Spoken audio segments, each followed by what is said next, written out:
So Chazon Ish continues and he says, this too was not unknown to the wisest of all, who brought everything into existence.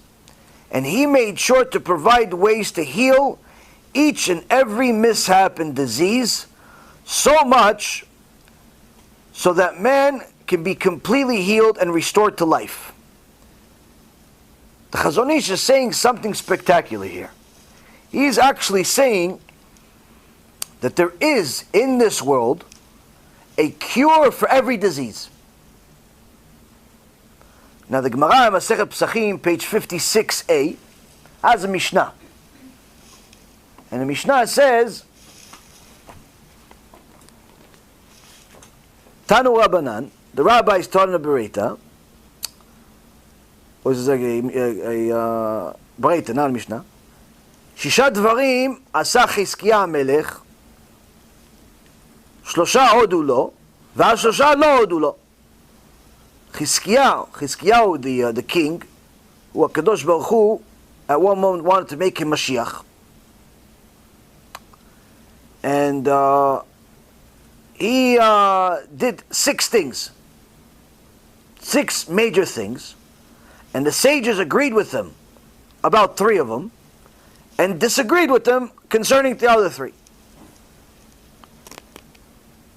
So, one of the 3 is that he took the Nachash HaNechoshet, the copper snake, that Moshe Rabbeinu fashioned when Am Yisrael was punished because they were complaining a lot, and Hashem simply brought a bunch of snakes into the desert that started biting people and killing them. And Moshe Rabbeinu started praying to Hashem. Hashem said, okay, make a piece of copper, turn it into a snake, and put it on top of the mountain. And anyone that looks at it will be healed.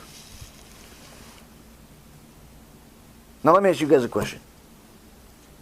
If someone looked up and saw the snake, did the snake zap him or something? The snake sent him some Advil? The snake say, take 2 hydrochloroquine, come back to me tomorrow, let me know how you are? No, a snake is a piece of copper. So what does it mean to look at the snake and you're going to be healed? What does that mean? HaKadosh Baruch Hu knows His creation. He knows that human beings sometimes require something tangible, something physical. If you tell them look up, they say, why? I'm dying. But if you put something up, then naturally we look. That's why the billboard business is such a profitable business. Because naturally, we're on the highway, we see something, we look. See that? Oh, look, like monkeys. We look at everything. We see something, we look. You have to train yourself not to look. Why? Because 99% of them are immodest. 99% of it is advertising znut. Even if it's just a doctor's office. It's a doctor's office advertised by some immodest woman. So you have to train yourself not to look. So the reality is, when a person looked up, saw the snake, why did he get healed? Because he also saw what's behind the snake. The glory of HaKadosh Baruch Hu, the heavens. And reminded himself that HaKadosh Baruch Hu is not only the one that can heal me, but He's also the one that made me sick. He's the one that sent the snake. Not like some people think, oh yeah, pray to Hashem if you get sick. Why are you praying to Hashem if you get sick? Why would you pray for Hashem if you get sick? He's the one that made you sick. Why should you pray? It's like somebody came to you, beat the lights out of you, broke a few teeth, you were missing a few like me, and then after he says, listen, by the way, I'm a dentist. Come to my office, I'll take care of you. I'm the best in the business. What? I'll give you a discount. I'll give you a discount. Why? Good dentist. Look, here's my business card. With the woman on it. How does it make any sense? Who got you sick? Who made you sick? Who made you sick? What are you going to say? The corona? You're kafir. What are you going to say? Your neighbor, he touched you, gave you a hug, you didn't know he has corona, he made you sick? Kofel. Can't count you in minyan. What do you think? The weather? The weather got you cold? Kofel. Your uncle, he allergic, he sneezed on you? Kofel. Who made you sick? Kadosh Baruch Hu made you sick. So why do you have to say Tzudat Odaya? Why do you have to celebrate? Stabach Shimo, I just survived the surgery. They opened up my heart. 15-hour surgery. Baruch Hashem. What do you mean? Who made your heart fail? Why are you thinking Hashem? Who broke your heart? Who? Hashem. So why are you thinking Him then?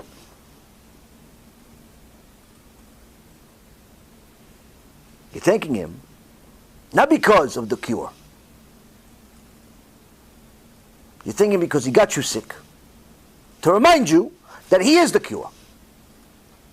And to remind you that you have to fix something and do teshuva for it and thereby get the cure. And the cure is subject to you fixing what you got the sickness for in the first place. That's what you're supposed to thank for. You're not supposed to thank Him for the cure. The cure is a deal. You got sick, I'm going to cure you. First, do you know why you got sick? You know why you have corona? You know why you have HIV? You know why you have cancer? You know why you have this? You know why you're depressed? You know why you have all this? Oh, you don't know. So why are you even thanking me for? I'm the one that made you sick. If you don't know why you got it, what'd you get out of it? You just suffered for 15 years?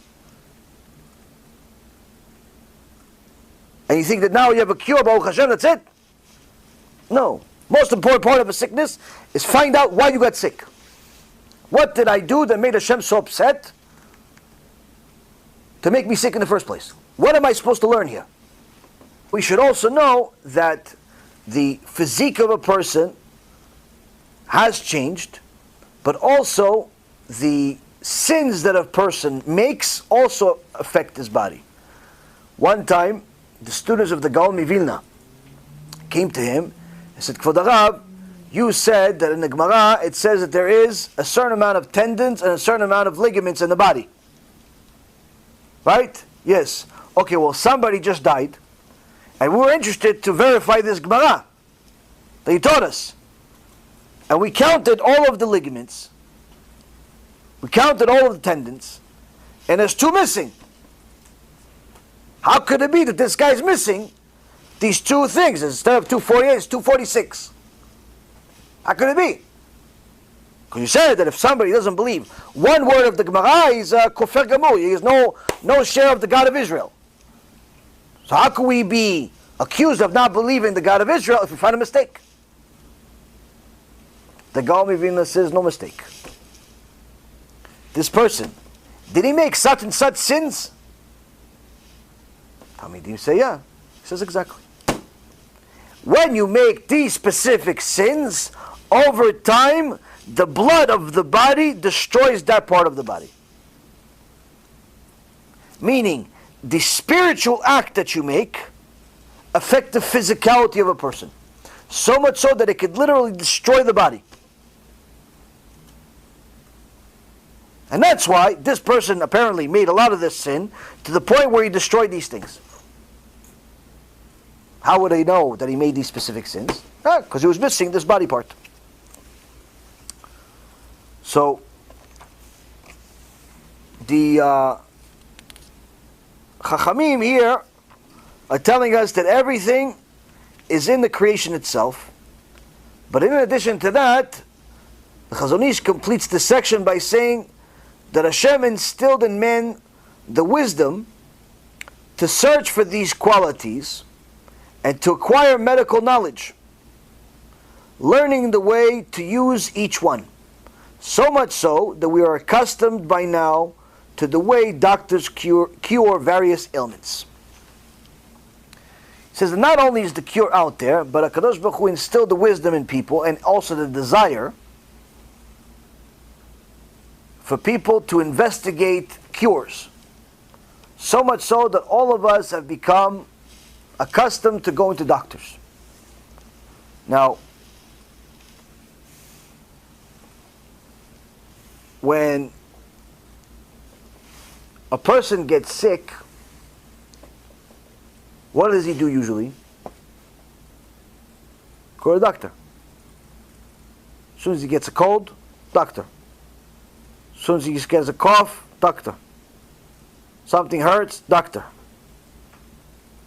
Now such a person, if every single time he gets sick, immediately goes to the doctor, is there a problem with that? Now according to the Gemara, Masechet Brachot, page 68, uses the verse Verapo Yerapeh. There's a verse in the Torah that says healing twice. It says here we learn there's a permission that it reminds us of the same word twice. Here we see that the Kadosh Baruch Hu says heal twice. That's the permission to not only heal ourselves, but to go to a rofeh, go to a doctor that will heal us. So you have 100% permission to go to a doctor.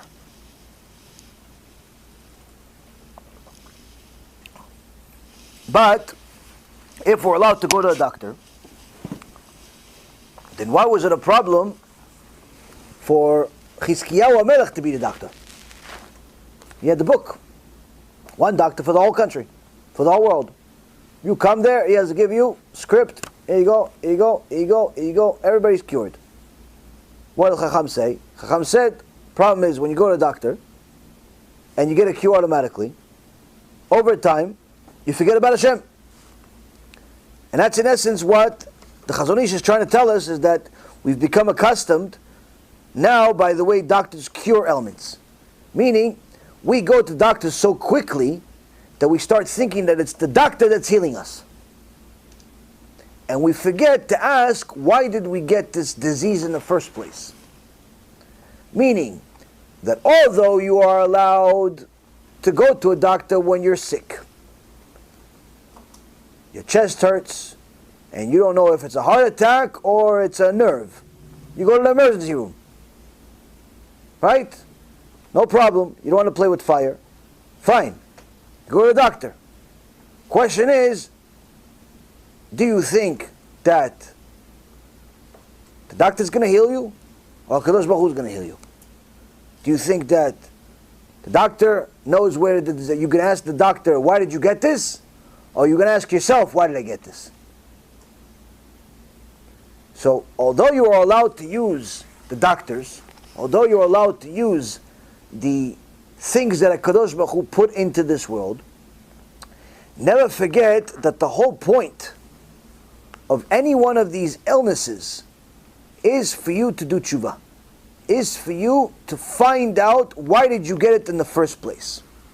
Now when a person does not ask themselves, does not use these things, these difficulties, these pains and agony that he experiences in his life, when he doesn't use that to do teshuva, to rebuke himself, then alav hakatuv, on him it is written in Jeremiah, in chapter 2, verse number 30, that HaKadosh Baruch Hu says, for nothing I punished Israel because they didn't even listen to the Musar.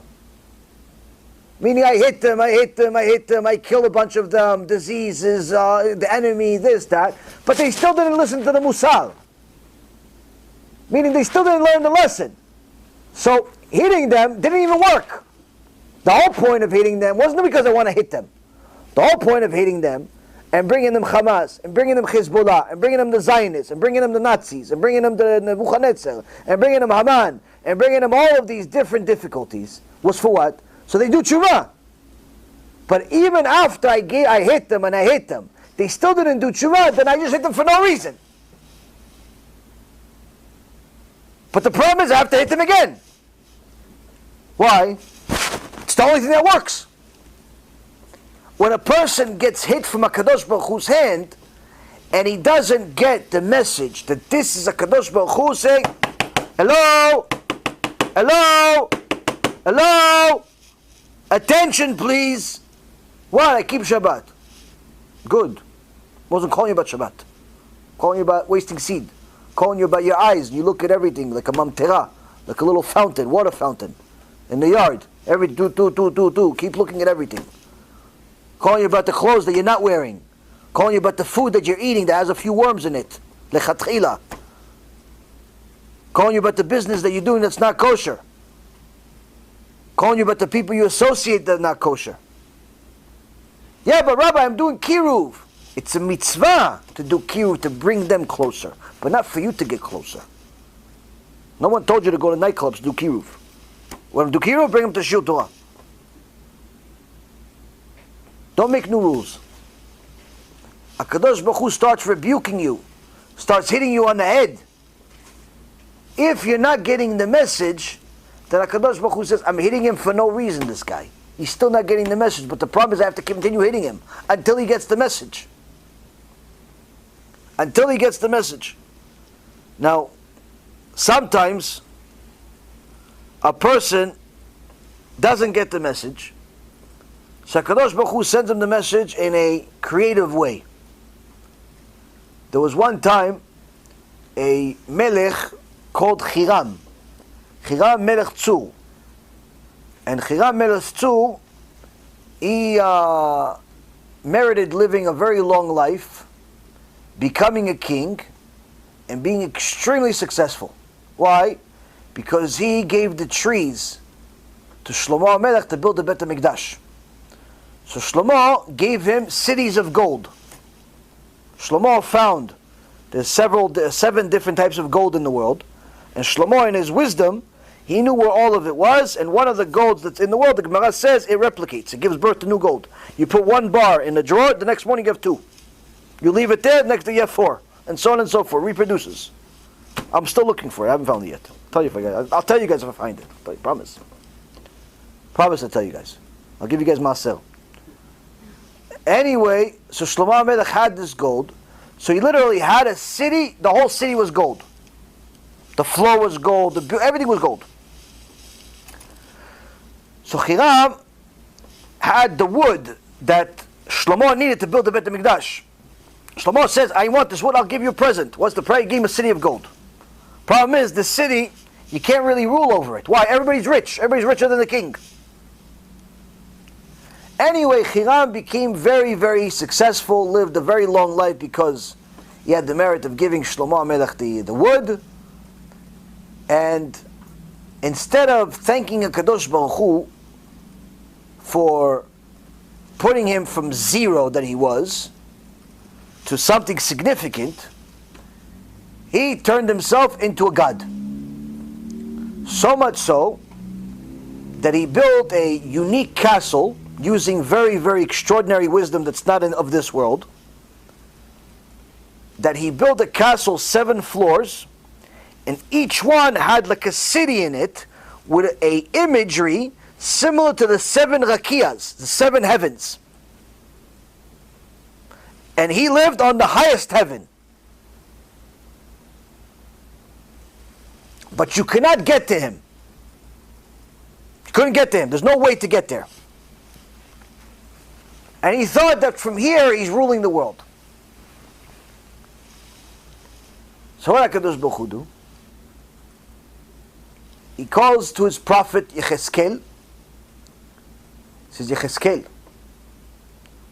He called him Ben Adam. Ben Adam is Yecheskel. Ben Adam, go and rebuke this Hiram. How am I going to get there? Go over there. So Yecheskel goes over there, and HaKadosh Baruch Hu raises him in the air. I believe it was like a wave or something, or some type of supernatural power, raised Yecheskel in the air and got him to the 7th heaven, to the 7th level of this Hiram's castle. Just the fact that he got there, on the first second Hiram saw him, he got the shock of his life, got scared. Because you know this is not human powers. So now that you got up there, what kind of message are you going to tell him? Now you would think, Rasha, you would think, you're not a good guy. You would think, oh, something like that, right? Much worse. Yecheskel looks at Hiram and he says, HaKadosh Baruch Hu sent me to tell you this message. And the Gemara in Masechet Bava Kama, page 75a, says it. Says, HaKadosh Baruch Hu says to you, Hiram, B'cha nistakalti ubarati nekavim nekavim ba'adam. HaKadosh Baruch Hu says, I looked already when I created the first man, Adam HaRishon, and I knew already at that moment, thousands of years before you came into the world, that you're going to come to the world. And you're going to be as arrogant as it could possibly be. Because of all the good that I gave you, all the blessings that I gave you, instead of saying thank you to Hashem, become like a tzaddik, what are you going to become? A bigger rasha than you already were. And you're going to turn yourself into a god. Just like it says in the prophet Yechezkel, chapter 28, talks about the whole section, from chapter 28, verse 1, 2, 3, 4, 5, 6, 7, goes into this whole conversation. Kadosh Baruch Hu says through Yechezkel, you, instead of thanking God, turned yourself into a god. But you're not a god. What are you? You are the reason why I created man with all of the holes. Nekavim, nekavim. Why? What does this mean?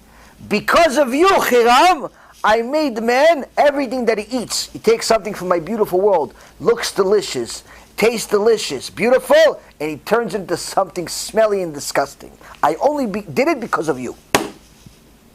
To know that you are as great as you think you are, you're just like everybody else. Everything that comes into you comes out stinky. That's the conversation.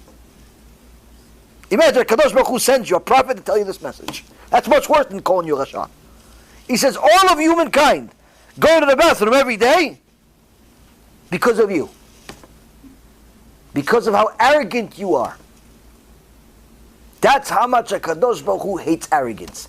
He gives us this weird situation where we all have this need to go to the bathroom, and not one of us comes out with any roses. Every one of us comes out with something more disgusting than the next. For what? To rebuke us. Who do you think you are? What do you think? You're smart? Look how you went to the bathroom. Smelly, stinky. Nobody else could walk in there for 3 weeks. You destroyed the whole house. What are you so arrogant about? What? You built something? Look what comes out of you. Look. The Kadosh Baruch Hu built a tomato. Look how beautiful tomato is. How delicious it is. Look, the apple. Look at this. Beautiful, delicious. How it smells good. Look at all of these things. Beautiful. Look, it comes into you. Touch it. It turns smelly. What are you so arrogant about? What did you do? Be'emet, this is the reason. The fact that everything comes out that way is a form of rebuke from HaKadosh Baruch Hu to show you how disgusted he is by any person's arrogance. Because what do you produce in the end? Stinky. That's what you produce. That's what you produce. But what do you produce? Stinky. When a person really thinks about this, he says to himself, Mamash, I'm a zero. I'm a zero. I came from something stinky. I'm producing stinky while I'm alive, and eventually the maggots are going to eat me for lunch and turn me into something even stinkier. 2 seconds after you die, Hashem Yishmor v'Yatzil, what kind of stinky you produce? What are you arrogant about? What reason in the world does anybody have to be arrogant, to be proud about? Everything you do smells terrible. You're lucky HaKadosh Baruch Hu has mercy on you, and you're not walking around like in the cartoons where there's like a green smelly cloud following you. Hashem Yishmor v'Yatzil. What reason do you have in the world to be proud? What? What reason do you have? When a person really thinks about it, that alone, enough of a reason to never be proud about anything. Why? What are you proud about? What do you produce? What do you produce? And Hiram, who had all the money in the world, lived for hundreds of years, had wisdom more than other men. HaKadosh Baruch Hu says, because I knew you're going to take my gift for granted, think that you are the one that's producing all of the good, you are the one that has all of these clever ideas, you are the one that made the money, you are the one that helped people, you are the one that did this, this, and that. Because of you, I produced a man to have these holes to remind you, you're still a zero. Why? Because you depend on Hashem. You depend on Hashem and you're not even grateful for it. You're not a zero because you depend on Hashem. Everybody depends on Hashem. The tzaddik also depends on Hashem. But the tzaddik is special. You are zero. Why? Because you depend on Hashem, but you pretend like you don't. You spit on the hand that feeds you. You pretend like you did it.